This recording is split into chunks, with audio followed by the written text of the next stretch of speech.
സമീർ എങ്ങനെ കാണുന്നു ബഡ്ജറ്റിനെ? അങ്ങ് ഇന്ന് ആരംഭിച്ചത് സൂപ്പർ സൺഡേ എന്ന് പറഞ്ഞിട്ടാണ്. അതെ, ഒരു അത്ര സൂപ്പർ അല്ലാത്ത ഒരു സൺഡേ ആയിട്ടാണ് മാറിയിരിക്കുന്നത്.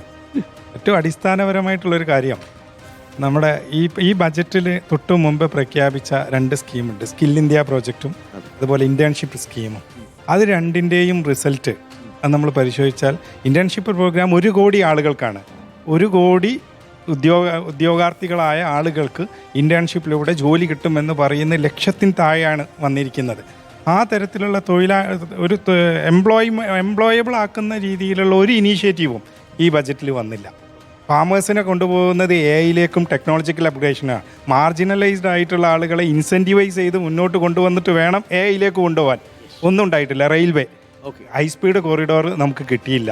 ഏറ്റവും ചുരുങ്ങിയത് സാധാരണ ആളുകൾക്ക് പോകാവുന്ന non-AC കമ്പാർട്ട്മെൻറ്റ് അലോക്കേഷൻ പോലും, അതിലേക്ക് പോലും ഇപ്പം ഈ നമ്മൾ കൊച്ചിയിലാണല്ലോ ഉള്ളത്, ഈ ആളുകൾ സാധാരണക്കാർ സ്ലീപ്പറേ കിട്ടിയില്ല.